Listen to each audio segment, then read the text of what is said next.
अस्सलाम वालेकुम, good morning. Espresso में खुश आमदीद। मैं हूं अली अनीक सैयद और मैं हूं हिना आदिल। उम्मीद है आप खैर खैरियत से होंगे। आज के दिन का खूबसूरत सा आगाज आपने कर लिया होगा। अगर नहीं किया तो किसके इंतजार में है? उठें, तैयारी पकड़ें, आज जुम्मा है। जुम्मे को सैयदुल अयाम कहा जाता है। और आज के दिन एक छोटा सा रिमाइंडर आपको मैं दिया करती हूँ, वो ये है कि कसरत से दरूद इब्राहिमी आपने पढ़ना है, जुम्मे की नमाज का खास एहतमाम करना है। और आज के दिन दुआएं ज़रूर कबूल होती हैं। पूरी उम्मत मुसलमान को, ख़ासतौर पर अपने प्यारे पाकिस्तानी बहन भाइयों को आपने ज़रूर अपनी दुआओं में याद रखना है। और आपकी भी दुआएं जो है ना वो कबूल हो गई हैं और बारिश हो गई है। लाहौर में ड्राई सीजन जो था ना वो खत्म हो गया। अब इतना कोई क्लियर स्काई आपको दिख रहा है और इस टाइम धूप निकली हुई है जबरदस्त किस्म की। लेकिन आप देखें रात भर यालाबारी होती रही सड़कों पर। और ये जो मनाजिर है ये कहीं मरी के नहीं है। आप जो इधर देख रहे हैं अपनी स्क्रीन पर, आपको हम दिखा रहे हैं ये लाहौर के मनाजिर है। यहाँ पर यालाबारी हुई है और इतनी शदीद हुई है कि ऐसे लग रहा है कि यहाँ पर स्नोफॉल हुई है। और ये खूबसूरत मनाजिर है। इससे कबल भी लाहौर में 2018 में 11 में इस तरह से शदीद किस्म की हेलिंग हुई थी और उसके जो विजुअल्स थे इसी तरह के थे। अक्सर कहते हैं कि सोशल मीडिया पर जो खबरें गर्दिश करती हैं फेक न्यूज होती है और वो, लेकिन इंडिकेशन कुछ बहुत अर्ली आ जाती है कि इस बार स्नोफॉल जो है यहाँ पे भी एक्सपेक्टेड है। शायद वो जालाबारी को स्नोफॉल कहे। हाँ, मे भी ऐसा है कि इसको स्नोफॉल, लेकिन भी हुई अच्छी खासी खुल के बारिश हुई और उससे जो है खास तौर पर हमारे जो मसाइल थे वो स्मॉग और फोग और ये वाले क्लियर हो गए अभी। और जो और शिमाली इलाका जात में भाई बर्फबारी हुई है और मरी के कुछ मनाजिर आपको दिखा रहे हैं। वहां पर भी यही हुआ, सबको पता चल गया कि बर्फबारी हो रही है, सब पहुंच गए।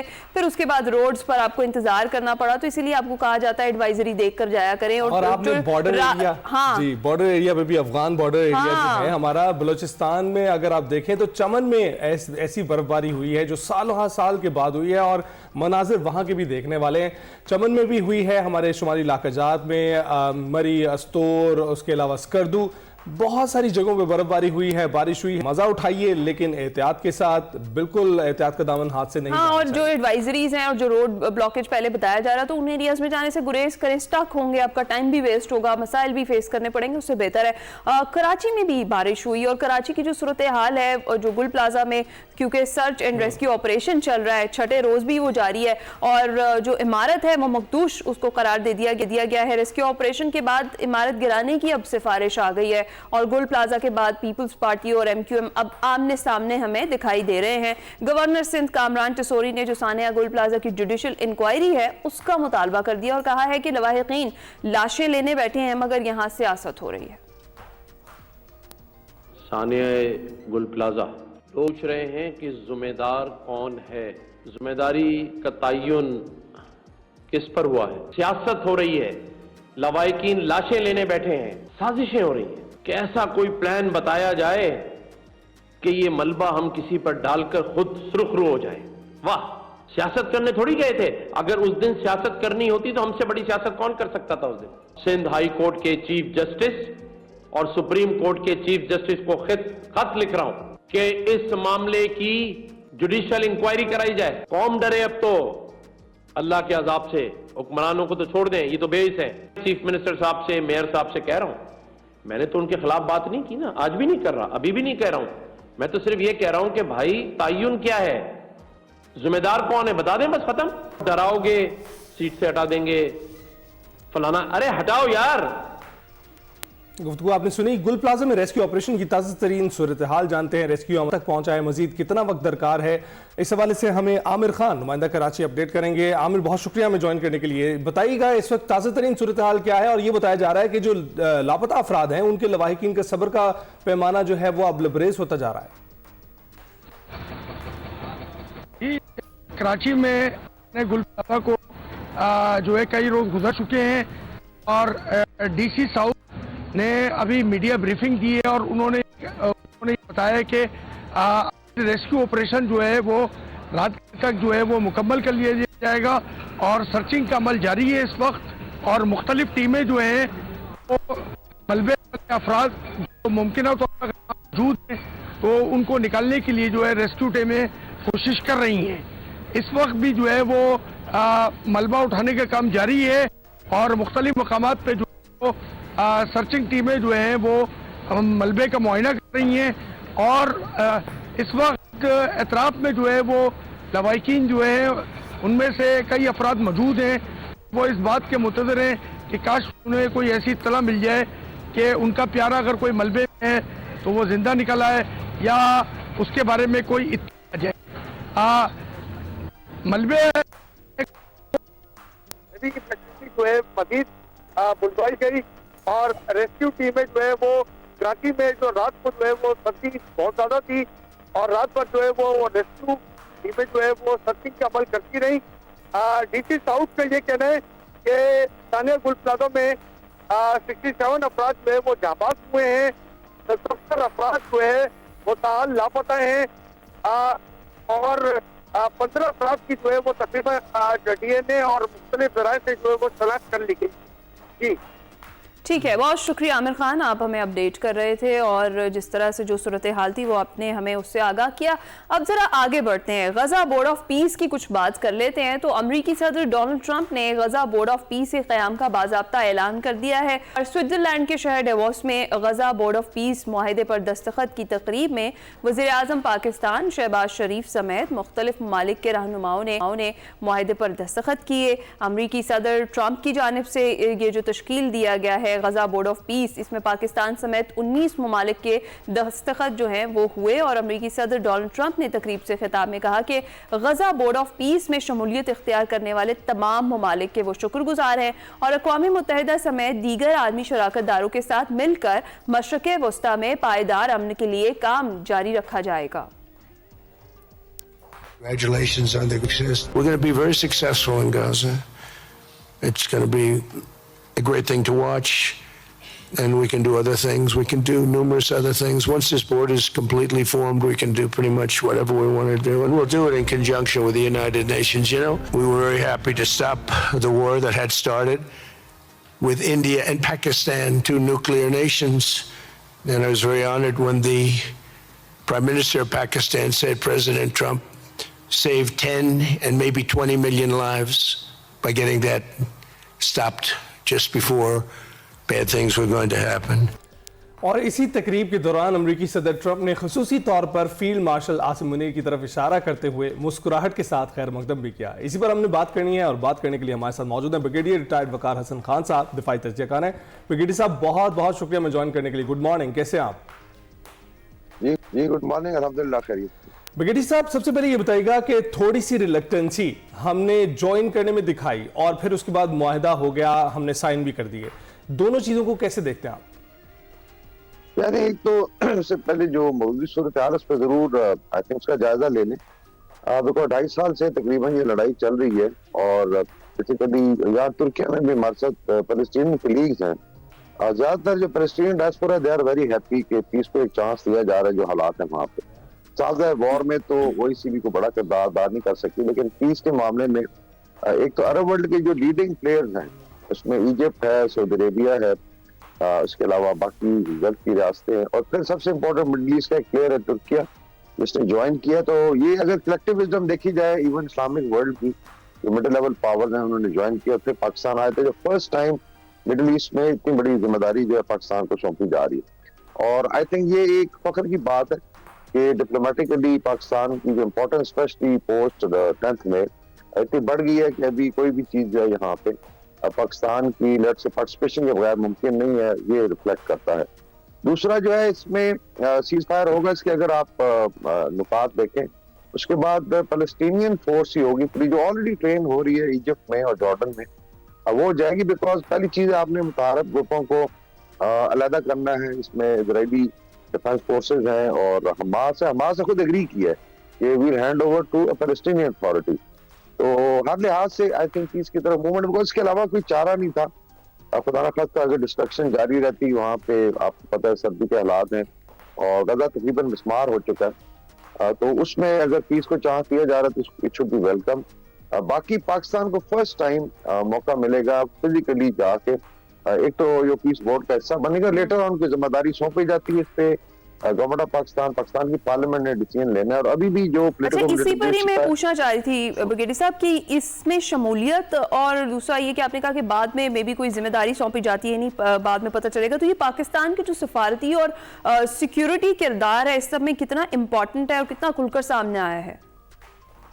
یہ سب سے بڑی بات یہ ہے کہ ایک تو یہ پاکستان کو ریکگنائز کیا گیا as a big player in Middle East, اور اگر آپ باقی چیزیں دیکھیں جو ڈیولپمنٹس ہو رہی ہیں اس کے علاوہ لائک ابھی بات ہو رہی ہے ترکیہ میں پاکستان ترکیہ سعودیہ کی جوائننگ اے ڈیفینس ایگریمنٹ یا آپ کہہ لیں ایک مسلم نیٹو کی، تو اس کا مطلب ہے کہ یہاں مڈل ایسٹ میں سمجھا جا رہا ہے کہ جو بھی بڑی ہیپننگ ہے پاکستان کے بغیر شاید چیزیں آگے نہ چلیں، تو ایک تو اس کی ریکگنیشن ہے and that is all. I think last year 2025 was very salutary for Pakistan. Pakistan نے پروو کیا کہ وہ پولیٹیکل ملیٹریلی اتنا اسٹرانگ ہے کہ وہ خطے میں ایک امن کا کردار ادا کر سکتا ہے. تو آپ کو لگتا ہے بریگیڈیئر صاحب یہ جو مئی کے واقعات تھے اس کی وجہ سے بھی ایک پریشر بلڈ اپ تھا کہ جو پاکستان ہے وہ اس پیس کے جو بورڈ میں ضرور شامل ہو؟ بالکل، اس کا آئی تھنک ایک جو لیڈرشپ ہے پولیٹیکل ملٹری لیڈرشپ ہے فیلڈ مارشل سید عاصم منیب کا اپنا ایک رول رہا اور دنیا اس کو ریکگنائز کیا. ڈیووس کانفرنس میں بھی آپ نے دیکھا ہے کہ وہاں پہ جو ایکسچینجز ہوئی پریزیڈنٹ کی اس میں اسپیشلی پریزیڈنٹ ٹرمپ نے تھمز اپ کیا. یہ I think these are the gestures کہ انٹرنیشنل اسٹیج پہ ابھی دیکھیں بائی اینڈ لارج رشیا بھی اس کو سپورٹ کر رہا ہے اور ابھی تک ان کے فائنل چیزیں سامنے لیٹر ہو سکے چائنا بھی اس کو سپورٹ کرے. تو آل بڑی پاور جو ہیں دے وانٹ پیس بیکاز کے بغیر چارہ کتنے مزید ممالک کو آپ اس میں بریگیڈیئر صاحب شامل ہوتا ہوا ان فیوچر دیکھ رہے ہیں؟ کیونکہ یورپ تو اس وقت ایک الگ ہی ڈگر پر ہے اور وہ گرین لینڈ کو لے کر بہت سارے تحفظات ہیں ان کے اور اس کی وجہ سے ان کی شمولیت جو ہے وہ ہمیں پتہ ہے کہ ابھی نہیں ہو سکتی. تو مزید کتنے ممالک اس میں شامل ہوتے ہوئے دیکھ رہے ہیں؟ جس میں آئی تھنک یورپ کا آپ نے صحیح کہا گرین لینڈ کی وجہ سے کافی زیادہ بٹرنس ہے. آپ نے اسپیچز دیکھی کینیڈین پرائم منسٹر کی پھر بیلجین پرائم منسٹر جو تھے بڑے ہارڈ ٹاک ہوئی دونوں طرف سے. لیکن I think America would get its way even in Greenland شاید کوئی ایسا معاہدہ ہو جائے جس میں رول ایکسپینڈ ہو جائے اور ایک کنٹرول بھی آ جائے اور Greenland still remains with Denmark. یورپ آپس میں سارٹ آؤٹ کر لے گا بیکاز ٹرانس اٹلانٹک جو آئی وڈ تھنک الائنس ہے وہ توڑنا کوئی بھی افورڈ نہیں کر سکتا. لیٹر آن میرے خیال میں اس میں P5 میں سے آپ دیکھیں گے فرانس برطانیہ اور کیونکہ ابھی جو آئی تھنک فنڈنگ کے اوپر ہے شاید ابھی تک انکار کیا پرنسپلی دے ویلیڈ. اگر Tony Blair is from UK اور اس کو لیا گیا بورڈ آف پیس میں ایز اے سینئر ممبر یا آپ کہہ لیں سیکرٹری تو اس کا مطلب ہے کہ UK کا اس میں نوڈ ہے. اس طریقے سے I think Chinese would always support peace process جو انٹرنیشنلی جو خطے کو امن کی طرف لے جائے. باقی پالیٹکس بہت ہو سکتی ہے اس چیز پہ. آپ خود بتائیں کہ جیسے پاکستان کے پاس کیا چوائس تھی؟ ٹھیک ہے آپ بائک آؤٹ کرتے باہر بیٹھ جاتے. تو اگر ایک ہائی ٹیبل پہ ایک ایسے مسئلے میں جہاں مسلمان سفر کر رہے ہیں اور میں فیلنگ بتا رہا ہوں بالکل آپ ٹھیک کہہ رہے ہیں حماس کو بھی لیکن الٹیمیٹلی وی وانٹ پیس ہو اور اسرائیل کو یہاں سے نکالنا آئی تھنک یہ بہت بڑی ایفرٹ ہوگی because وہ تو اس کو اپنا حصہ سمجھتے ہیں. بالکل ٹھیک کہہ رہے ہیں کیونکہ sometimes it's better to be a part of the crowd. آپ باہر بیٹھے رہیں گے تو آپ زیادہ جو ہے پوائنٹ آؤٹ ہوتے رہیں گے. اچھا یہ بھی بتائیے گا کہ بہت تکیہ کیے ہوتے ہیں اتحادی جو ہیں الائنسز کے امریکہ پر کہ وہ کوئی نہ کوئی رستہ نکال لیں گے جیسے کہ آپ نے بھی بولا, لیکن پھر ہم نے دیکھا کہ امریکہ نے ہی اپنے اتحادیوں کو لیٹ ڈاؤن کیا ہے. آپ کو لگتا ہے کہ اس دوران صورتحال کچھ ایسی ہے کہ ان پر دوبارہ تکیہ کیا جا سکتا ہے؟ جی دیکھیں جو یورپ اور امریکہ کا میرے خیال میں یہ ایک ٹرانزیشن کا پیریڈ ہے جس طرح I think Belgian prime minister نے ذکر کیا اس نے بلکہ مینشن کیا گرامسکی کو کہ جب ٹرانزیشن ہو رہی ہوتی تو یو کین ادھر بیکم اے ماسٹر جو بڑی پاور ہیں یا فرنٹ بن سکتے ہیں. تو یہ ایک natural process time international relation کو لوگ نہیں دیکھتے بیکاز ایک بڑی پاور پیچھے ہٹ رہی ہے باقی دو تین پاور سامنے آ رہی ہیں تو اسے ملٹی پولر الائنمنٹ کی طرف جا رہے ہیں ملٹی پولر پاور اسٹرکچر کی طرف. تو یہ نیچرل چیز ہے اس میں مڈل لیول پاورز کی امپورٹنس بڑھ جائے گی. یہ ورلڈ وار 1 اور 2 میں بھی ہوا تو میرے خیال میں دے ول ریکنسائل تو اس کے بغیر گزارا نہیں ہے. دوسرا ابھی ٹرمپ صاحب نے آئی تھنک مینشن کیا کہ میں آکوپائی نہیں کروں گا so I think he is also step back. Greenland کا انہوں نے ذکر کیا. باقی ایک ریٹورک بھی ہے مائنڈ یو ورلڈ وار 2 میں ڈنمارک نے خود کہا تھا امریکہ کو آپ جا کے آکوپائی کریں. 10,000 فورس ڈپلوائے ہوئی تھی. ڈیموگرافیکلی اگر آپ دیکھیں Greenland just 56,000 which ceased to exist as a nation within 10 years. آپ خود سوچیں کہ اتنا بڑا پاکستان سے ڈبل سائز ہے. پھر آئس میلٹنگ بھی ہو رہی ہے global warming going to become an important area اور نیٹو کے لیے بڑا ضروری ہے جو نارتھ کا ڈیفنس ہے امریکہ کا کانٹیننٹل US کا. تو they will I think get through it. یہ ہارڈ ٹاک ہوتی رہے گی کیونکہ ابھی رشیا یوکرین وار کا بھی جو ہے امریکہ پہ ڈیپینڈ کرتا ہے ادروائز یورپ اس کا ڈیفینس نہیں کر سکتا. تو ultimately I think US would get its way اور چیزیں سیٹل ہو جائیں گی لیکن فی الحال بڑی سخت بٹرنس ہے اور ریٹورک بہت زیادہ ہے دونوں طرف. ٹھیک ہے بہت شکریہ. بریگیڈیئر ریٹائرڈ وقار حسن خان صاحب ہمارے ساتھ موجود تھے اور غزہ بورڈ آف پیس کی بھی ہم بات کر رہے تھے. گرین لینڈ کے حوالے سے بھی ہم نے بات کی. بھی ہم بریک پر جائیں گے.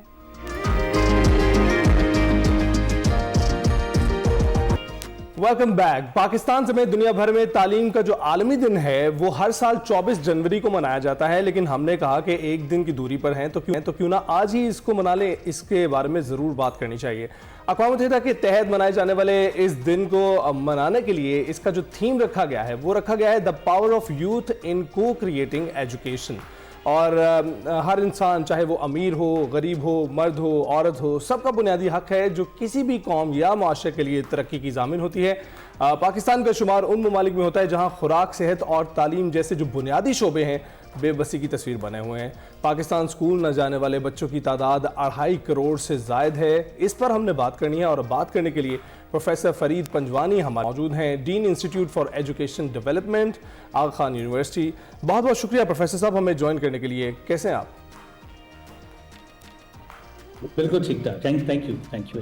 प्रोफेसर साहब, जिस तरीके से हमने जिक्र किया कि इस साल का जो थीम है वो बड़ा डिफरेंट है, जिसमें the power of youth in को क्रिएटिंग एजुकेशन है, यानी कि तालीम को मुश्तरका तौर पर तख्लीक करने में नौजवानों की ताकत जो है उस पर सारा फोकस जो है वो है। तो आपको स्कूल और जो यूनिवर्सिटीज़ हैं वो किस हद तक दिखाई देते हैं सीरियस कि वो जो तालीम है उसकी तश्कील के लिए या लर्निंग के लिए जो तलबा हैं उनको इसमें शामिल करें, और दूसरा ये कि जो बेहतर मौक़े बनाने हैं तालीम हासिल करने के, जो को क्रिएटिंग जो इन्वायरमेंट क्रिएट करना है उसमें हिस्सा डालते हुए आपको तालिब इल्म किस हद तक दिखाई दे रहे हैं? जी बहुत बहुत शुक्रिया। पहले अगर हम थोड़ा सा इसको तारीखी तौर पर जी कंटिन्यू कीजिएगा। प्रोफेसर साहब आप कंटिन्यू कीजिएगा, हम आपको सुन सकते हैं क्लियरली। जी शुक्रिया।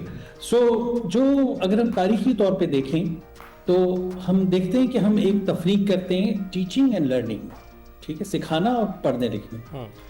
तो हम एक ये तारीखी तौर पे अमल ये रहा कि जी टीचिंग उसका काम है जिसको आता है, जो अडल्ट है, जिसके पास एक्सपीरियंस है, नॉलेज है, दैट्स हाउ जो नॉलेज है उसको ऑर्गेनाइज किया गया था।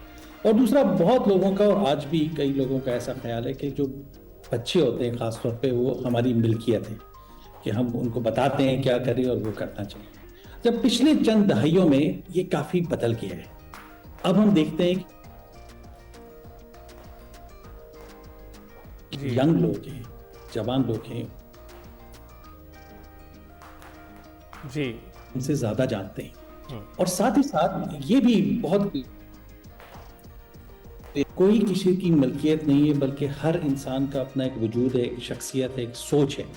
तो इन जब हम दो चीजों को मिलाते हैं कि नॉलेज सबके पास है और हर एक का अपना एक मकाम, तो फिर इसका यही मंतकी नतीजा निकलता है कि तालीम के शोबे में भी हम यूथ को अपने साथ रखें और उनके साथ मिलकर, जैसे थीम ने कहा, को क्रिएट करें। और ये कुछ जगहों पर होता है, मेरे ख्याल में ज़्यादातर नहीं होता। जहाँ मुझे मिसालें नज़र, अगर मैं आपको एग्जांपल दूं तो कुछ जगहों पर वो क्लास में जाते हैं और ख़ास तौर पे यूनिवर्सिटीज़ में ये होता है, तो पहले दिन वो अपना सिलेबस ड्राफ्ट फॉर्म में रखते हैं ताकि जो स्टूडेंट्स हैं वो भी इनपुट दें। हमारे यहाँ भी ऐसा ही होता है, और जो फाइनल ड्राफ्ट बनता है वो स्टूडेंट्स के इनपुट के साथ मिलता है। टर्म स्टूडेंट्स से बहुत अच्छा फीडबैक लेते हैं और उस फीडबैक के थ्रू भी हमें पता चलता है कि कौन सी चीज़ें वो चाहते हैं कि हम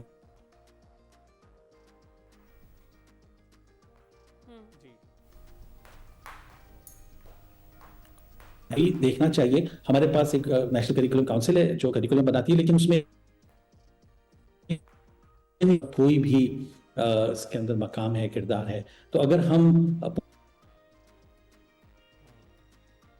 बहुत सोच है, समझ है कि तो ये बहुत ही अच्छा मेरे ख्याल में इकदाम हो सकता है। और अगर हम ये करेंगे तो हमें पता चलेगा कि उनकी अपनी ख्वाहिश।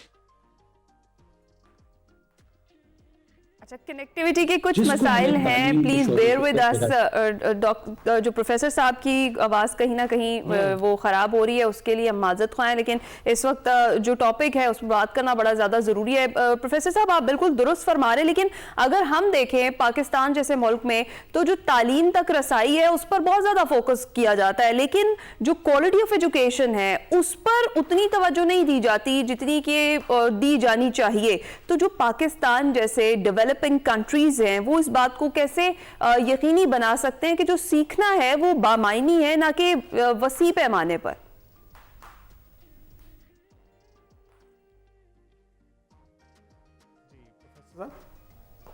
جی میں معذرت چاہتا ہوں، آپ کا سوال بالکل میں پوری طرح سے سن نہیں سکا اس کنیکشن کی وجہ سے. آپ ریپیٹ کر سکتی ہیں سوال کو؟ میں بالکل کر سکتی ہوں. میں یہ کہہ رہی ہوں کہ پاکستان جیسا جو ملک ہے یہاں پر صرف توجہ یہ دی جاتی ہے کہ تعلیم تک رسائی ہو سکے، لیکن کوالٹی آف ایجوکیشن جس پر بہت زیادہ فوکس ہونا چاہیے اس کو اکثر نظر انداز کر دیا جاتا ہے. تو پھر کیا کرنا چاہیے پاکستان جیسے جو ڈیولپنگ کنٹریز ہیں انہیں اس بات کو یقینی بنایا جائے کہ جو سیکھنا ہے وہ بامعنی ہونا چاہیے نہ کہ وسیع پیمانے پر سیکھنا ضروری ہے؟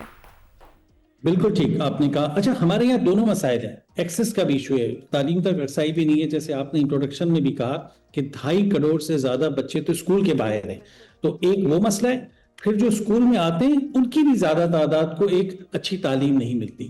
تو اگر ہم اس پہ غور کریں تو مجھے ایسا لگتا ہے کہ یہ سارے سمٹمز ہیں، علامتیں ہیں ایک ڈیپر پرابلم کی، ایک گہرے پرابلم کی. وہ پرابلم کیا ہے؟ لیکن اس سے پہلے میں آپ کو 2 نمبرز کوٹ کرنا چاہتا ہوں تاکہ اس کا فریم ورک بنے. ایک فلسطین کا اور ایک ایران کا. یہ دونوں ممالک کافی سینکشنز میں بھی ہیں اور ان کے اوپر کافی مسائل بھی ہیں، لیکن فلسطین کا جو تعلیمی لٹریسی ریٹ ہے وہ 97% ہے اور ایران کا 90% ہے. جب ہم ان نمبرز کو سامنے رکھتے ہیں تو پھر مجھے لگتا ہے کہ ہمیں یہ سوچنا پڑے گا کہ ہمارا مسئلہ کیا ہے، کیونکہ ایسا نہیں لگتا کہ ہمارا مسئلہ پیسے ہیں یا نالج ہے یا لوگ ہیں. شاید ہمارا سب سے بڑا مسئلہ جس کو ہم کہتے ہیں پولیٹیکل ول، کیا ہماری جو ایلیٹ طبقہ ہے، جو رولنگ ایلیٹ ہے، اس میں سے شاید کچھ لوگ چاہتے ہی نہیں ہیں، یا اگر چاہتے ہیں تو اتنا زیادہ نہیں چاہتے جتنا چاہنا چاہیے اس ملک میں تعلیم لانے کے لیے. ورنہ کوئی مسئلہ نہیں، آپ ڈیولپنگ ہونے سے کوئی فرق نہیں پڑتا. آپ ایران اور فلسطین کے نمبرز دیکھ لیں تو ہمیں نظر آ جاتا ہے. آئی تھنک جو ہمارا بڑا مسئلہ وہ یہ کہ ہمارے معاشرے میں بہت سارے لوگ ایسے ہیں جو تعلیم یا تو دینا نہیں چاہتے، اس کو خطرہ سمجھتے ہیں، یا صرف ایک بہت ہی محدود تعلیم دینا چاہتے ہیں. اس سے زیادہ ایک اچھی تعلیم جس کو آپ کہہ رہی ہیں بامعنی تعلیم نہیں دینا چاہتے، کیونکہ اس سے ان کے اپنے پاور سٹرکچر کو بڑا خطرہ ہوگا. آپ سوچیں نا، اگر میرے گھر میں 6 سرونٹ، 5 سرونٹ، 4 سرونٹ کام کر رہے ہیں جن کو میں تنخواہ پوری نہیں دے رہا، ان کو میں ایکسپلائٹ کر رہا ہوں، تو کیا میں چاہوں گا کہ میں ان کو وہ تعلیم یافتہ ہو جائیں، ان کو چھوڑ کے چلے جائیں گے یا اپنا حق مانگیں گے؟ تو مجھے لگتا ہے کہ ہمارا سب سے بڑا مسئلہ یہ کہ تعلیم سے ہمارے جو ایک لگاؤ ہونا چاہیے اور جو پولیٹیکل ول ہونی چاہیے وہ بہت لوگوں میں نہیں، بہت لوگوں میں ہے. آپ یہ پروگرام کر رہی ہیں، شو کرتا ہے، لیکن بہت لوگوں میں نہیں ہے.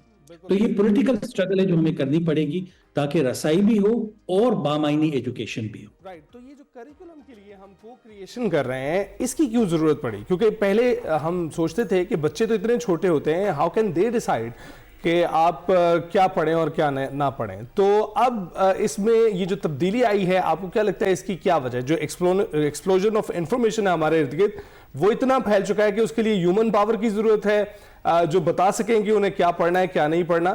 اور ہم دیکھتے ہیں کہ 10-12 سبجیکٹ ہوا کرتے تھے، آپ میٹرک کر لیں، اوے لیولز کر لیں تو آپ کو سارے سبجیکٹ پڑھنے پڑتے تھے، لیکن آپ جب تک جوانی میں آتے ہیں اور باقی سبجیکٹ پڑھ رہے ہوتے ہیں کچھ یاد نہیں رہتا آپ کو پہلے کا. اور اگر آپ نے ڈاکٹر بننا ہے تو آپ کو ڈاکٹری پڑھنی چاہیے، آپ کو میتھمیٹیشین بننا ہے تو آپ کو میتھس پڑھنا چاہیے، آپ کو کوئی اور کام کرنا ہے کوئی اور شعبہ، تو اس کے لیے ایکسپرٹیز ڈیولپ کرنے کے لیے آپ کو سال ہر سال اس شعبے میں لگانے چاہیے، نہ کہ ادھر ادھر آپ لگائیں.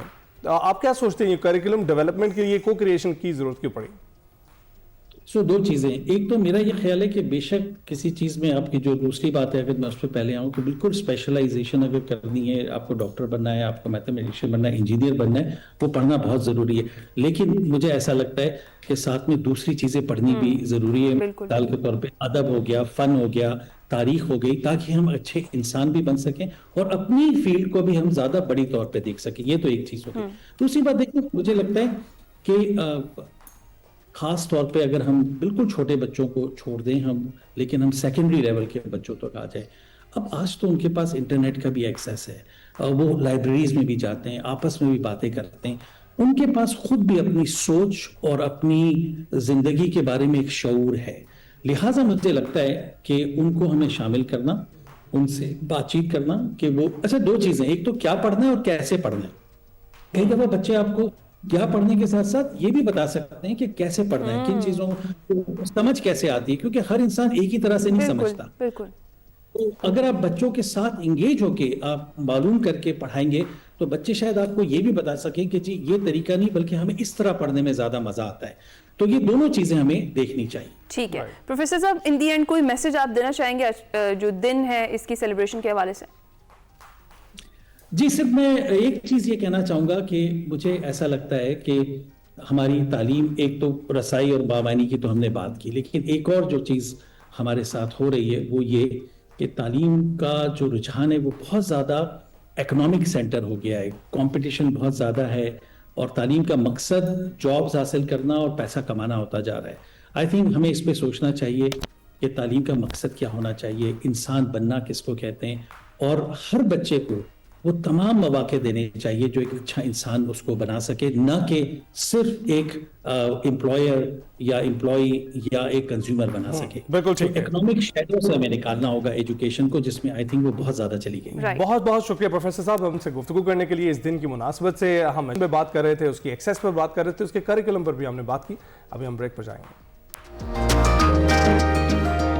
Welcome back to Expresso. जी, आगाज में हमने मौसम का जिक्र किया था, ज़रा तफसीली उस पर बात कर लेते हैं कि मुख्तलिफ इलाकों में, पंजाब के मुख्तलिफ अजला में जो है बारिश हुई और क्या खूब बादल बरसे और लाहौर की भी यही कैफियत थी। कराची में अगर देखा जाए तो जो दर्जा हरारत है वो सिंगल डिजिट में चला गया, जो बलाई इलाके हैं वहाँ पर मनफी में चला गया। इसी पर हमने ज़रा तफसील से बात करनी है कि बारिश का स्पेल रहना है। ज़हीर अहमद बाबर साहब हमें ज्वाइन कर चुके हैं, चीफ मेट्रोलॉजिस्ट हैं। बहुत शुक्रिया ज़हीर अहमद बाबर साहब हमें ज्वाइन करने के लिए। सबसे पहले तो ये बताएं कि ये जो स्पेल है जिसके तहत ये कल से बारिशें हो रही हैं, ये कब तक रहेगा और इसके पेश नजर मजीद कितनी बारिशें हो सकती हैं? जी बिल्कुल, एक वेस्टर्ली वेदर सिस्टम जो है वो अप्रोच किया हुआ था पाकिस्तान में और इसके इन्फ्लुएंस की वजह से गुज़िश्ता रात और आज सुबह जो है वक्फे वक्फे से बारिश और पहाड़ों पर बर्फबारी का सिलसिला जो है वो जारी था।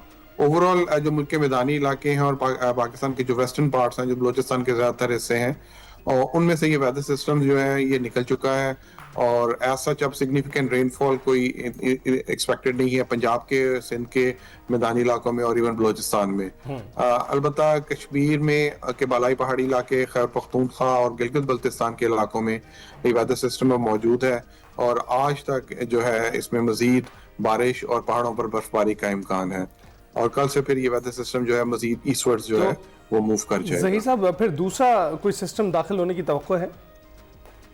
जी बिल्कुल, मंडे को जो है वो बलूचिस्तान के में एक और वेदर सिस्टम अप्रोच करेगा जिसकी वजह से बलूचिस्तान के ज़्यादातर इलाकों में मंडे से इतवार की रात से सोमवार की सुबह से जो है वो बारिश और पहाड़ों पर बर्फबारी का सिलसिला जो है वो दोबारा शुरू हो जाएगा और बाद ये सिस्टम जो है मंडे की शाम या रात के वक्त पंजाब के मैदानी इलाके हैं और पोठवार रीजन, कश्मीर, गिलगित बल्तिस्तान के इलाकों में जो दाखिल होगा। अच्छा। और उसकी वजह से फिर वहां पे दोबारा फिर बारिश और पहाड़ों पर बर्फबारी का इम्कान है। ओके, यानी ये जो 2 दिन है इसके गैप से एक बार फिर से दोबारा ये बर्फबारी का सिलसिला शुरू हो जाएगा। अच्छा, ये बताएं कि ये जो शिमाली इलाका जात है, बालाई इलाका जात है जहाँ पर बर्फबारी हो रही है, उधर क्या अलर्ट्स जारी किए गए हैं सयाहों के लिए, क्योंकि उन्हें मुश्किलात हमने देखा कि फेस करनी पड़ रही हैं। आज के दिन भी इसी तरीके से स्नोफॉल होगी जिस तरह से कल से हम देख रहे हैं? देखिए, इंटेंसिफाइड वेदर सिस्टम था और इसके हवाले से मेट ऑफिस ने बार बार वार्निंग्स और अलर्ट्स जारी किए थे कि जब भी आप ट्रैवल करने लगे तो जरूरी प्रिकॉशनरी मेजर्स जो हैं वो जरूर लें और गैर जरूरी सफर से जो है वो परहेज करें। इसी तरह अभी आइंदा आने वाले दिनों में भी जो गैर जरूरी सफर है उससे परहेज करें। अभी भी आज भी वेदर सिस्टम जो है वो अप्रोच किया हुआ है अपर पार्ट्स में जो पहाड़ी इलाके हैं, तो आज भी गैर जरूरी सफर से जो है वो इज्तनाब करें क्योंकि पहाड़ी इलाकों में स्नोफॉल है, फिर उसके बाद जो है वो सड़कें जो है वो स्लिपरी हो जाती हैं। बाद फिर एक और वेदर सिस्टम अप्रोच कर रहा है, तो इस सिलसिले में जो भी प्रिकॉशनरी मेजर्स डिस्ट्रिक्ट गवर्नमेंट्स कह रही हैं, नेशनल हाईवे अथॉरिटीज हैं, मोटरवे पुलिस है या डिस्ट्रिक्ट डिजास्टर मैनेजमेंट अथॉरिटीज हैं, प्रोविंशियल डिजास्टर मैनेजमेंट अथॉरिटीज हैं, मेट ऑफिसेज हैं, तो ये तमाम इदारे जो हैं जब भी वार्निंग्स, अलर्ट्स या कोई इस तरह की वार्निंग्स इशू करें तो जरूर उसके मुताबिक अपने आप को बिल्कुल ठीक तो अमल करें, उसके मुताबिक ट्रैवल करें। ये मॉनसून में तो हमने एबनॉर्मेलिटी देखी है, इस साल जो हमें मौसम सरमा में आपको लगता है कि कुछ एबनॉर्मल हो रहा है जो पहले नहीं होता था? देखिए ओवरऑल तो ये पहला वेदर सिस्टम था जिसने अप्रोच किया है और अच्छी रेनफॉल और स्नोफॉल दी है, बड़ी वेलकम रेनफॉल और स्नोफॉल है, क्योंकि ये हमारे स्नोफॉल जो है एक तरह का बैंक होता है, वाटर बैंक है, जो कि हम reservoir as a reservoir use करते हैं गर्मियों के अंदर। तो ये मेजर रेनफॉल थी। ओवरऑल थोड़ा सा डिलेड हुए हैं वेदर सिस्टम जो अप्रोच करते हुए, हमने ये देखा है कि टेम्परेचर्स कुछ अब नॉर्मली हाई रहे हैं शुरू में, और फिर कोई ऐसा कोई सिग्निफिकेंट रेनफॉल जो है शुरू विंटर में जो है हमने जो है वो नहीं की थी, लेकिन एक्सपीरियंस नहीं की थी। लेकिन ये यूजुअली क्लाइमेट चेंज के अंदर और जिस तरह की हम सिनेरियो से गुजर रहे हैं, तो उसमें जो है ये न्यू चेंजेस जो हैं वो न्यू नॉर्मल बनती जा रही हैं। राइट ज़हीर साहब, क्विकली ज़रा ये भी बताइएगा कि कराची वालों के लिए क्या खबर है? वहाँ भी सिंगल डिजिट में चला गया टेम्परेचर और खासी सर्दी है, तो आगे कब तक रहने वाली है शदीद सर्दी वहाँ बरकरार? देखिए कराची में भी और सिंध के मुख्तलिफ इलाकों में भी रेन बारिश का सिलसिला जो है वो कल रात को जो हमने एक्सपीरियंस किया है, और उसकी वजह से भी नॉर्दर्ली विंड्स जो हैं वो चल रही हैं सिंध में और कराची के इलाकों में, इसकी वजह से टेम्परेचर्स जो है वहाँ पे ड्रॉप किए हुए हैं, और मजीद 1-2 रोज तक एक जैसा टेम्परेचर बरकरार रहेंगे। वो इसी तरह जो है कोल्ड विंड जो है वो ज़हीर साहब बहुत बहुत शुक्रिया हमें मौसम का हाल बताने के लिए। अभी हम ब्रेक पर जाएंगे।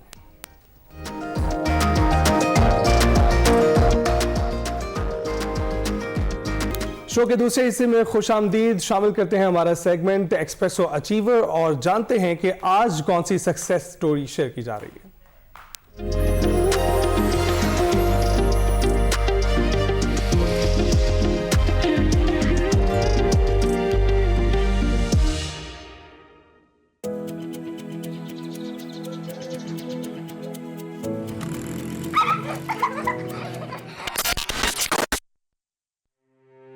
कुछ बच्चे दिन की शुरुआत बाप की आवाज से नहीं, खामोशी से करते हैं। कुछ बच्चों के लिए बाप सिर्फ एक तस्वीर रह जाता है। जब आफत आती है तो सब कुछ बह जाता है सिवाय सवालों के।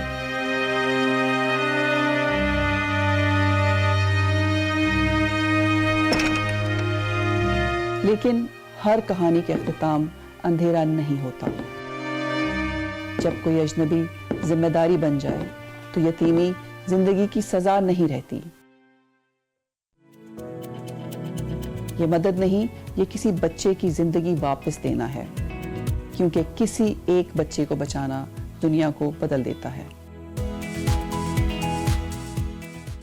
यही वो लोग हैं जो हमें इस बात का एहसास दिलाते हैं कि इंसानियत अभी जिंदा है, बस इसे निभाने के लिए सच्चे दिलों की जरूरत होनी चाहिए।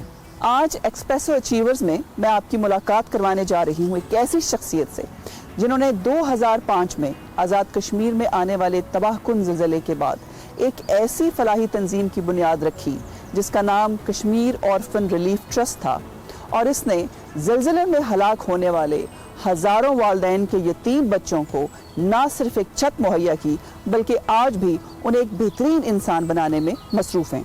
तो मिलते हैं आज के मेहमान चौधरी अख्तर से।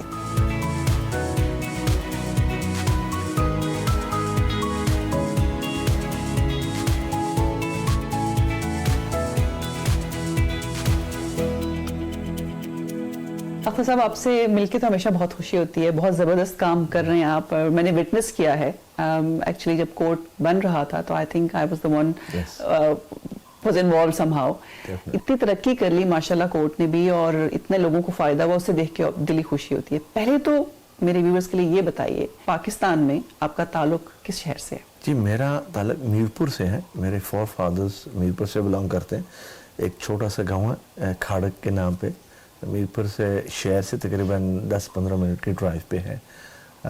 2 बार मुतासर हुए डैम की वजह से। लाइफ गोल सेट करते हैं हम सब कि हमारी जिंदगी का एक मकसद हमने ये करना। व्हाट वाज योर, आपका क्या गोल था? 2005 से तो बहुत से गोल्स थे। ये अचीव करना है, बिजनेस को प्रोग्रेस करना है, रिटायरमेंट कब करनी है, उसके बाद क्या रिलैक्स करना है, क्या हॉलीडेज करनी है। लेकिन 2005 के होलनाक ज़िलज़ले ने तमाम चीज़ों को एक तरफ करके मिशन को बदल दिया है। आप रिटायरमेंट का दूर दराज का तो सवाल ही नहीं होता, ये तो कब्र में जाकर रिटायरमेंट होगी।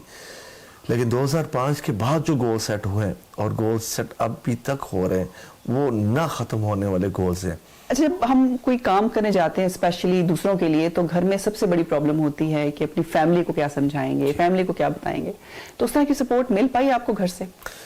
میں سمجھتا ہوں میری کامیابی کا راز خدا کے بعد جو خدا کا فضل ہوا ہے وہ میری مرحومہ اہلیہ اور میری بیٹی, ان کی قربانیاں بہت زیادہ ہیں. شادی کے 10 سال کے بعد خدا نے ہمیں اولاد دی تھی. 2005 میں اس کی 8.5 سال عمر تھی, اور جیسے میری بیٹی پیدا ہوئی تھی میری مسز, میری وائف ڈسیبل ہو گئی تھی, ویل چیئر باؤنڈ ہو گئی تھی. 28 سال سے ویل چیئر میں تھی اور 1.5 سال پہلے اس فانی دنیا سے پردہ فرما گئی ہیں. انیشلی جب کورٹ کو میں نے شروع کیا تھا تو میں یہ جان چکا تھا کہ انگریز کہتے ہیں if you want to do something right you have to do it yourself.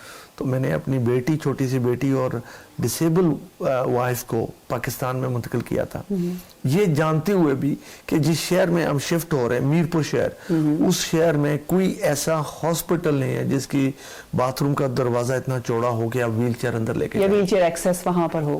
یہ جانتے ہوئے, کیونکہ اب میں سوچ رہا کہ اگر میری مسز بیمار ہوتی ہے تو میں کہاں لے کے جاؤں گا.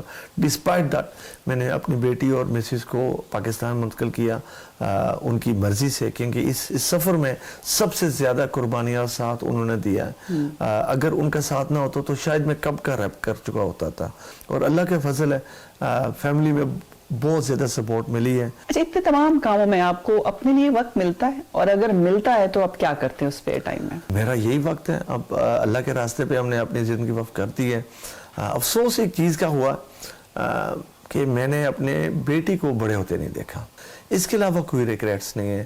اللہ کے فضل سے خدا نے دیا ہوا بہت کچھ ہے, تو اپنی ذاتی کوئی ایسی زندگی نہیں ہے. میں سمجھتا ہوں جو ہم کر رہے ہیں یہی ہماری فیلڈ ہے, یہی ہماری لائف ہے, اور لوگوں کی خدمت خلق کر کر, لوگوں کو فائدہ پہنچا کر, غریب مسکین یتیموں پہنچا کر, یہ بھی ایک قسم کی ایڈکشن ہوگی ہمارے لیے. اچھا آپ کی ٹریولنگ بہت زیادہ ہوتی ہے, آپ بتا رہے تھے کہ ابھی پچھلے 5 دنوں میں آپ یورپ کے 5 یا 4 شہروں سے ہو کے آئے ہیں. تھکتے نہیں ہیں کبھی آپ؟ ٹائرنگ فیل ہوتا ہے کہ یہی لائف ہے بس اب آپ کی, اور اگر یہ نہیں ہے تو تب آپ کو لگتا ہے کہ کچھ مختلف ہو رہا ہے میری زندگی میں؟ تھکاوٹ جو ہوتی ہے نا, جسمانی تھکاوٹ تب ہوتی ہے جب آپ یہاں سے مینٹلی اب تسلیم کر لیں گے میں تھک گیا ہوں. میں تسلیم نہیں کرتا کہ میں تھک گیا ہوں, کیونکہ تھکاوٹ نہیں ہوتی. ہمارے پاس ٹائم بہت محدود ہے. یہ جو زندگی ہے یہ گزر ہی جائے گی. میں سمجھتا ہوں ہمارے پاس کوالٹی کے 10 سال اور ہیں. اس 10 سالوں میں بہت کچھ اچیو کرنا ہے. ابھی یورپ میں ہمیں رخ کیا اس ہاسپٹل کے سلسلے میں, اتنا بڑا پروجیکٹ ہے, تو ہم پوری دنیا میں یہ کشکول لے کر جا رہے ہیں. یہ کرنا بہت مشکل کام ہے, مانگنا بہت مشکل کام ہے. بہت سی باتیں سننی پڑتی ہیں. ابھی جرمنی, فرانس, اٹلی, ناروے میں ہو کر آئے. ایک وسیع ٹیم ہماری بن گئی ہے, اور آنے والے سمر میں انشاءاللہ ہم وہاں ہاسپٹل کے لیے فنڈ ریزنگ ڈنرز کریں گے انشاءاللہ.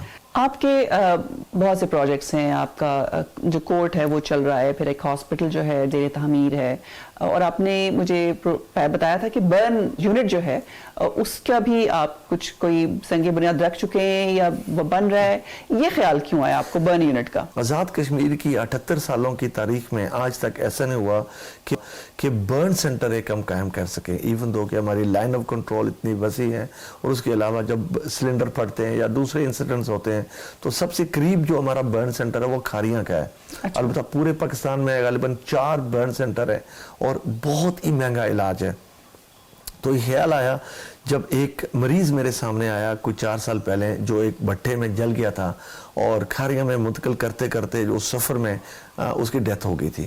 تو وہاں سے خیال آیا کہ ہمیں اپنا ایک برن سینٹر آزاد کشمیر میں بنانا ہے. تو کوٹلی شہر میں DHU کے اندر ہمیں گورنمنٹ نے زمین دی, جس کے اوپر ہم 20 بیڈ کا ایک برن سینٹر بنا رہے ہیں, اور آخری مرحلے پہ ہے. رمضان کے بعد انشاءاللہ وہ آپریشنل ہو جائے گا. یہ آزاد کشمیر کا پہلا برن سینٹر ہے.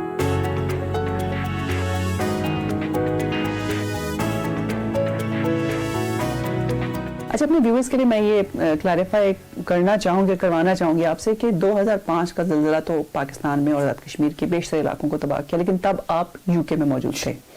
تو آپ کی زندگی کو یہاں رہتے ہوئے کیسے اس نے بدلا؟ مطلب کیا خیال, کیا تھاٹ پروسیس تھا, کیا سوچا آپ نے؟ 2005 کا ہولناک زلزلہ جب آیا تو کچھ دوستوں نے ہمارے تک یہ بات پہنچائی کہ اتنی بڑی قدرتی آفت آ گئی ہے تو ہمیں بھی کچھ کرنا چاہیے. اس سے پہلے کبھی بھی ہم نے کوئی چیریٹی کا کام نہیں کیا, موقع نہیں ملا, اپنی کاروباری اس زندگی میں مصروف تھے. تو جب یہ سنا اور ٹی وی میں دیکھنا شروع کر دیا تو اپنے فیملی دوست یار قریبی لوگوں کے درمیان میں ہم نے تقریباً 1,18,000 پاؤنڈ اکٹھا کیا تو نکل گئے میرپور میں. صرف بریڈ فورڈ کی کمیونٹی سے؟ بریڈ فورڈ کی کمیونٹی فیملیز کے درمیان میں. آرگنائزیشن تو تھا ہی نہیں, پرسنل سطح پہ. تو میں اور میرا ایک نیفیو اور چند دوست ہم نے ارادہ کیا چلے ایک ہفتے کے لیے چلتے ہیں, ایکسپیڈیشن کے طور پر چلتے ہیں, کچھ کر کے واپس آ جائیں گے. تو میرپور میں ہم نے 11 ٹرک راشن کے بھرے, یہاں سے کچھ ٹینٹس لے کر گئے. تو ہمیں بتایا گیا تھا کہ مظفر آباد باغ, راولا کوٹ اور بالا کوٹ متاثر ہے, یہ بھی نہیں پتا تھا کہ کدھر ہے وہ. تو 11 ٹرک لے کر ہم مظفر آباد پہنچ گئے, کوہالا. وہاں جا کر پتہ چلا کہ مظفر آباد کدھر ہے, باغ کدھر ہے. تو ہم نے تو غلطی کر دی, پہلے سے آپ کو ڈیموگرافکس کا کوئی اندازہ نہیں پتا تھا. Anyway 4 ٹیمیں تشکیل دی ہم نے, باغ کی طرف کچھ نکل گئے, کچھ راولا کوٹ ٹرک لے کر سامان. تو یہ طے کیا کہ مزید 3-4 دن ہم ریلیف کا کام کر کے ایک دن میرپور قیام کریں گے اور واپس آ جائیں گے. میرے حصے میں باغ شہر آ گیا. باغ شہر میں ٹرک سامان کے 4 لے کر نکل گئے. جیسے ہی وہاں پہنچا, اور ہر جگہ ایسے ہوا, صرف ہمارے ساتھ نہیں ہر کسی کے ساتھ, کہ 2 ٹرک تو جاتے ہی ہمارے لوٹے گئے, لوکل سیاستدانوں نے لوٹے. اچھا جی.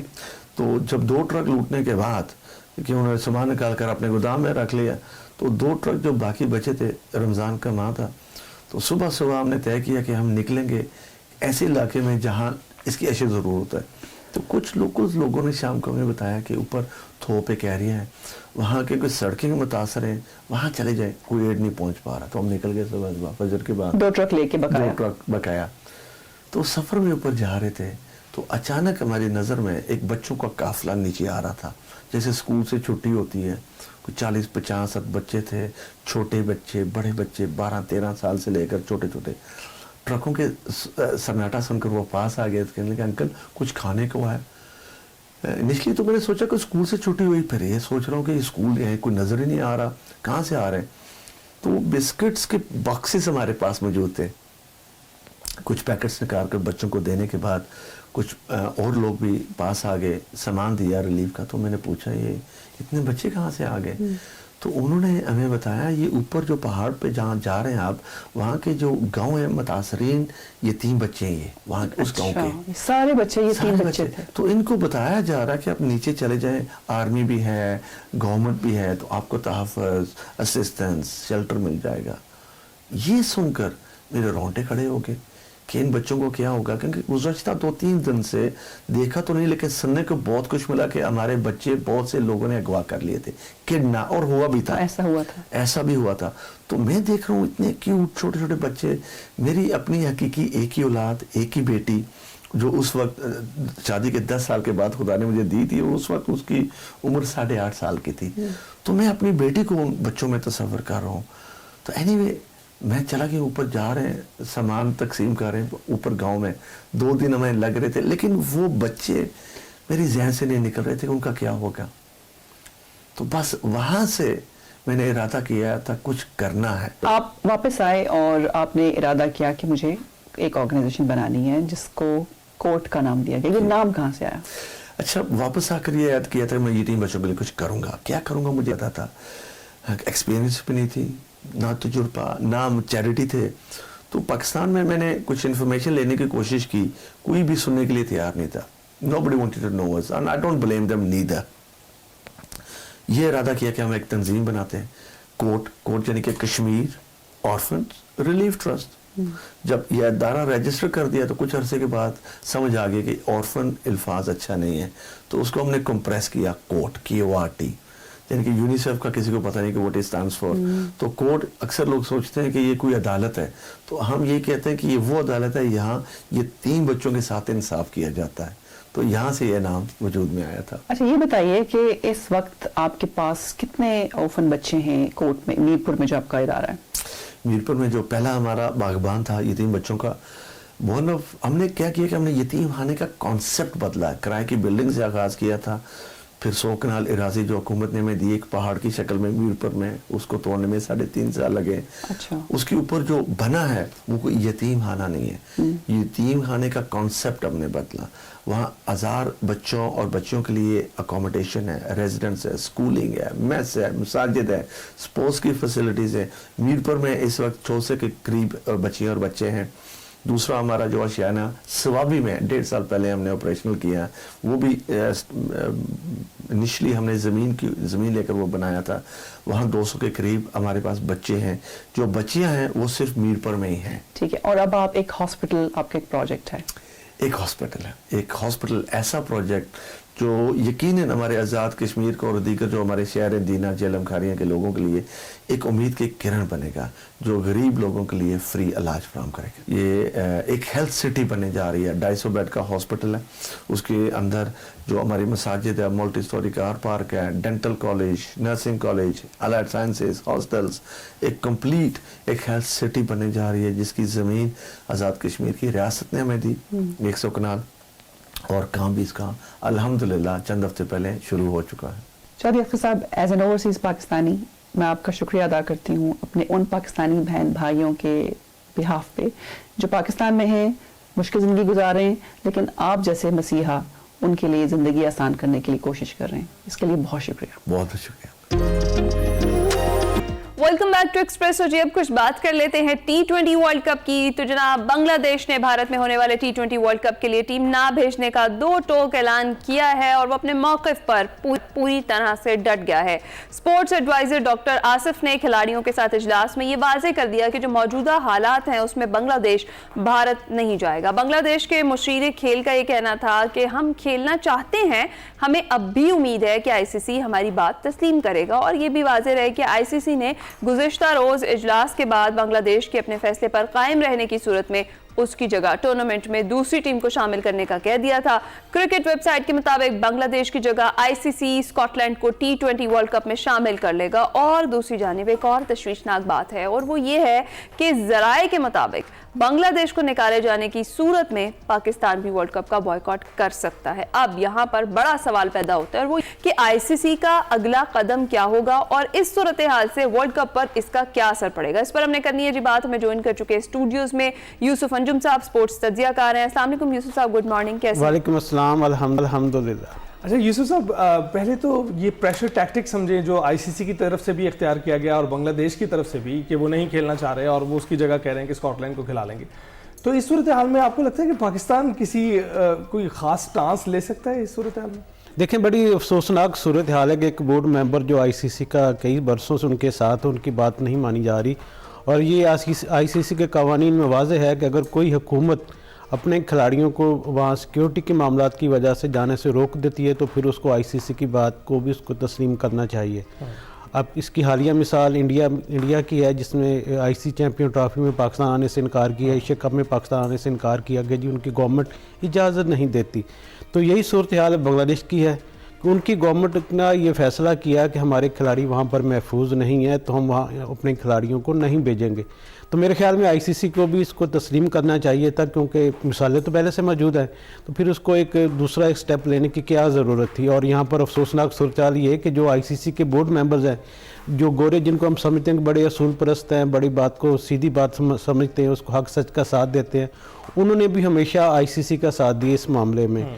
16 में से 14 अरकान ने हिमायत की थी ICC की, इंडिया की हिमायत की थी, क्योंकि पैसा नाच नचावे, पैसे की वजह से चीज़ें सारी हो रही हैं। और क्योंकि गेम ऑफ क्रिकेट नाम ही पैसे का है, तो इसलिए अब हर बंदा ये चाहता है, क्योंकि IPL में भी उनको पैसे मिलते हैं बोर्ड मेंबरान को, जो उनके खिलाड़ी वहाँ पर खेलते हैं, इसलिए BCCI को सपोर्ट करना उनकी मजबूरी है।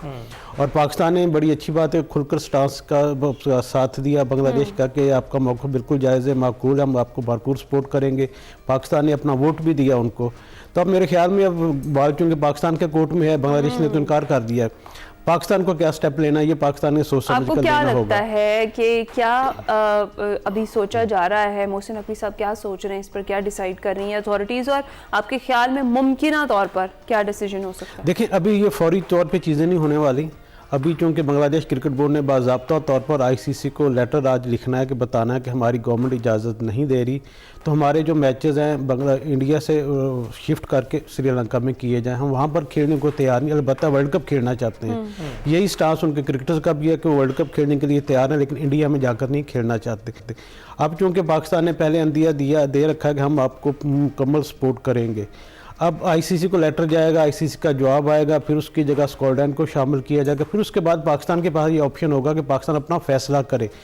ज़्यादातर जो हमारी इतलात वो यही है कि पाकिस्तान स्किप करना चाहता है वर्ल्ड कप को। लेकिन ये इन केस अगर बांग्लादेश की अगर बात नहीं मानी जाती, ज़राए के मुताबिक जो बातें आ रही हैं सामने, बस ये इस हवाले से मैं जानना चाह रहा था कि हमने वोट भी किया बांग्लादेश के हक में, and we were the only team जिन्होंने वोट किया उनके हक में। बिल्कुल ऐसा ही है। तो हम 2 आइसोलेशन में रह जाएंगे अगर ऐसा फैसला, हम ऐसा कदम उठाते हैं जिसमें वर्ल्ड कप में शिरकत नहीं करते, या फिर ये इम्पैक्ट करेगा जो वर्ल्ड कप हो रहा है इंडिया में इस वक्त?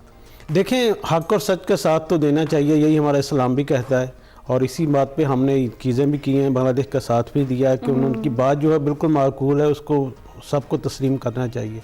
गवर्नमेंट अगर आपकी कह देती है कि हमारी टीम वहाँ पे महफूज नहीं है, आपकी ये जो इंतहा पसंदी उनकी है, तंग नजरी, वो तो सामने है ना। उन्होंने मुस्तफिजुर रहमान को बर्दाश्त नहीं किया कि हम इनको मार देंगे, तो फिर पूरी टीम की कैसे गारंटी दी जा सकती है? यहाँ पर मेरे ख्याल में बांग्लादेश को भी थोड़ा सा तहम्मुल से काम लेना चाहिए, तो वो सारा मलबा जो था आईसीसी पे डालते कि अगर हम आपके कहने पर वहाँ पर चले जाते हैं, उस वेन्यूज पर जाकर खेलते हैं, कोई इंसिडेंट हो जाता है तो फिर उसका जिम्मेदार आईसीसी होगा और जिन लोगों ने उनको वोट दिया है इंडिया को, वो सारे जिम्मेदार इसके होंगे।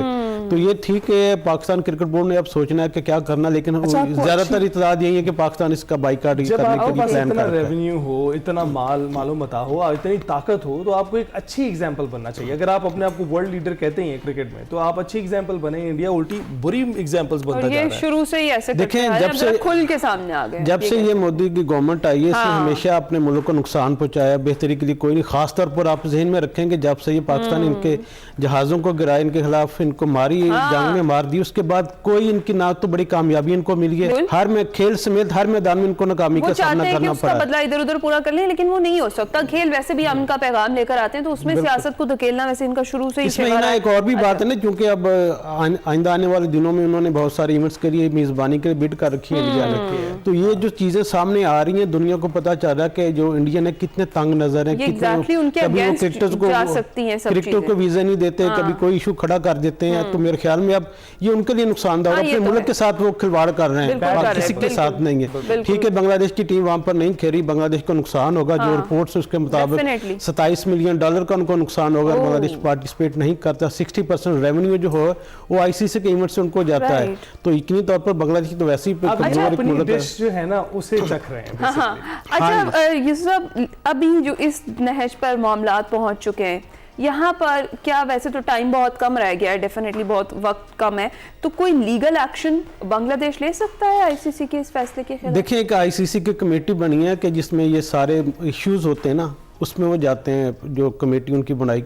बांग्लादेश को यकीनी तौर पर वहाँ पर जाना चाहिए, उनका जो मौक़िफ़ है लीगली तौर पर बहुत मजबूत है, तो मेरे ख्याल में उनको फौरी तौर पर अपना जो केस है उस कमेटी के पास जाना चाहिए। डिस्प्यूट जो रेजोल्यूशन कमेटी एक उनकी बनी हुई है, उसमें चीज़ों को लेके जाएं। इसके अलावा फिर एक वर्ल्ड की कमेटी है आर्बिट्रेशन की, वहाँ पर उनको जाना चाहिए, सालसी अदालत जिसको कहा जाता है, स्विट्ज़रलैंड में जिसकी इनकी अदालत है वहाँ पर, तो वहाँ पर उनको जाकर अपनी बात ज़रूर करनी चाहिए।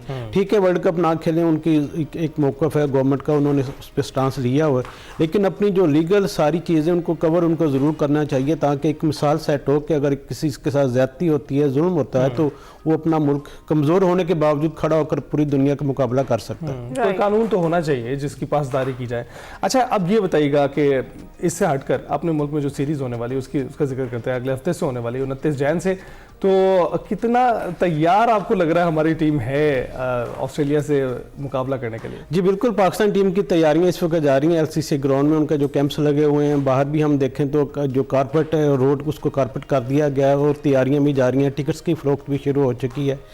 टीम का जो ऐलान है ऑस्ट्रेलिया के खिलाफ सीरीज़ के लिए वो मुमकिन तौर पर कल तक कर दिया जाएगा, जिसमें शहनशाह अफरीदी का जो फिटनेस टेस्ट है वो भी लिए गए हैं, वो मुकम्मल फिट हैं, कौमी टीम की नुमाइंदगी के लिए तैयार है।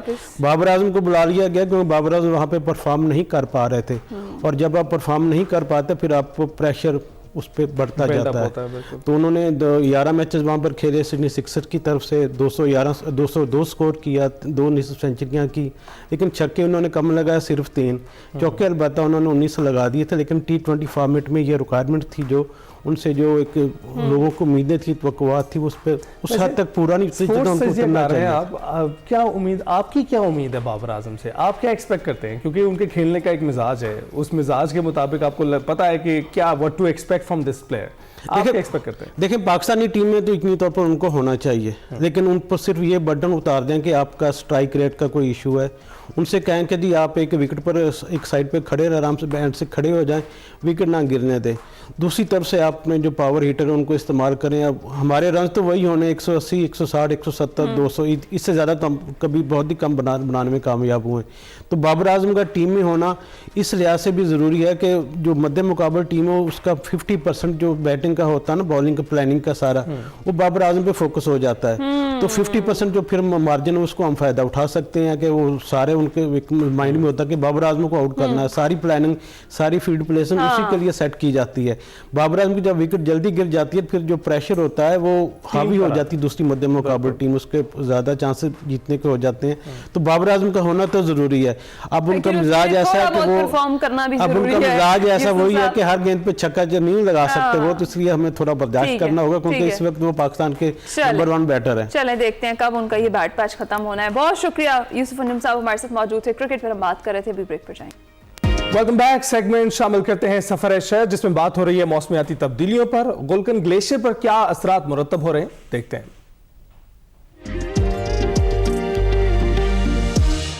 अस्सलाम वालेकुम नाज़रीन, मैं वकार अहमद और आप देख रहे हैं सफर-ए-शहर। जब आप कराकुलम हाईवे पे सफ़र करते हुए अपर हुंजा आते हैं और फिर शिशकेट अबूर करते हैं, तो फिर एक अजीब व गरीब लैंडस्केप का आगाज़ होता है। और इसको अगर इसकी जो अजीब व गरीब वाला मामला है, इसको अगर आपने देखना है तो फिर इसको गूगल अर्थ से देखें। 3-4 बड़े अजदहे आपको नज़र आएंगे और उन अजदहों के बिल्कुल मुंह के ऊपर कुछ आबादियाँ नज़र आएंगी, जो कि खुद एक रिकॉर्ड है कि इतने बड़े ग्लेशियर्स के सामने कुछ आबादियाँ हैं और फिर वो प्रोटेक्टेड हैं कुछ रिजेस से और कुछ माउंटेन से। पसू है, गुलकन ग्लेशियर है, फिर बटूरा ग्लेशियर है, बटूरा जो कि पाकिस्तान के बड़े ग्लेशियर्स में शुमार होता है। ये तमाम जो ग्लेशियर्स हैं, ये हमारे सामने फिनोमेना कुछ चेंज होता नज़र आ रहा है। हम नॉर्मली जब गर्मियों में जब ये ग्लेशियर्स बहुत तेज़ी से पिघलते हैं तो उसके अंदर हम बर्फ़ के टुकड़े देखते थे, लेकिन इतना नहीं देखते थे कि जिस तरह बड़े बड़े पत्थर और पूरे क्यूब्स जो हैं वो लुढ़क के आ रहे हैं। और ये एक अजीब व गरीब सा फिनोमेना है। मैं इस वक्त गुलकन ग्लेशियर पे हूँ और मेरे साथ सईद जान है जिनका ताल्लुक गुलकन से है। और ये वो इनको एज एन ऑब्जर्वर आप लें कि जो क्लाइमेट चेंज, ये तमाम चीज़ें जो हैं, वो यहाँ का जो नेटिव है, बासी है, वो रोज़मर्रा की बुनियादों पर अपनी सरगर्मियों के अंदर वो तब्दीलियाँ देखता है, वो चीज़ें देख रहा है। सईद जान भाई, बहुत शुक्रिया आपका। अच्छा, ये जो गुलकन ग्लेशियर है, इसका जो माउथ अगर देखें आप नीचे से, वो तो उसी तरह ही है, इंटैक्ट है, बट यहाँ क्योंकि आपका तो फ्रीक्वेंट आना जाना होता है इस ग्लेशियर्स के पास। जी जी। कितनी आपने कोई तब्दीली नोट की है पिछले कुछ अरसे से?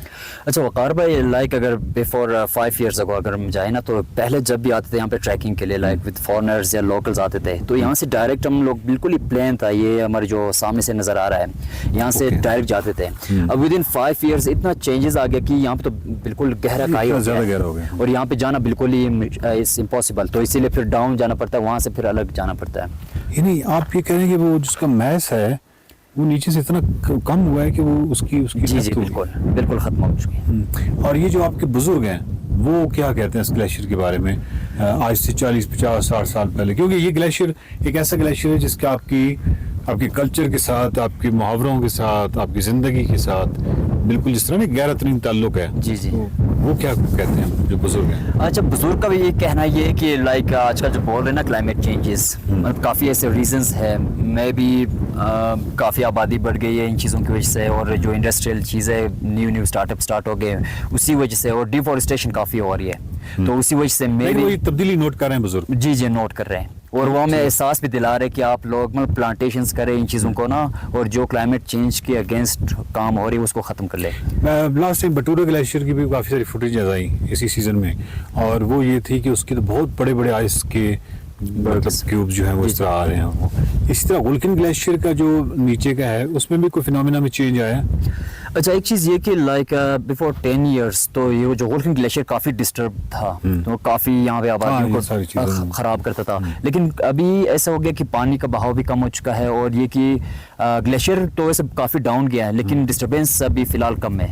اچھا ڈسٹربنس کم ہے لیکن سم ٹائمز اب یہاں کا جو لوکل ہے جس کو بہت زیادہ تجربہ ہے ان کو یہ بھی تھوڑا سا ڈیفینیٹلی ان کو آئیڈیا ہوتا ہوگا کہ کوئی گلیشیئر اگر زیادہ خاموش ہو جائے تو وہ ایک اور خطرے کی سم ٹائمز کسی کے اندر ہی اندر وہ جو جھیلیں بن رہی ہوتی ہیں کیونکہ یہ ہم نے حسن آباد میں اور مختلف جگہوں پہ دیکھا ہے کہ پھر اتنا زیادہ برسٹ آتا ہے، پھر فلیش فلڈس ٹائپ چیزیں آتی ہیں. بالکل تو یہ کیونکہ اس گلیشیئر سے یہ توقع ہے نہیں، پچھلے جتنے عرصے سے میں نے اس کو دیکھ رہا ہوں یا اس سے پہلے پڑھ رہا ہوں کہ یہ اس کا جو بیہیویئر ہے یہ اچانک اتنا جینٹل کیوں ہو گیا.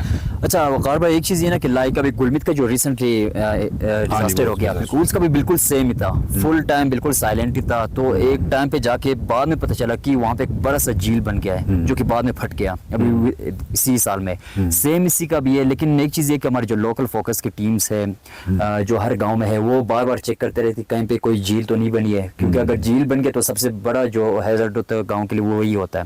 لیکن فی الحال سو فار اب تک کوئی ہولکن گلیشیئر میں اب تک کوئی ایسے سین دیکھنے کو نہیں ملا ہے کہ جس کی وجہ سے کوئی ایشو ہو، کوئی خطرات ہو. بہت شکریہ سعید جان. اور جو باشعور قومیں ہوتی ہیں، باشعور جو معاشرے ہوتے ہیں وہ بہت قبل از وقت سوچتے ہیں.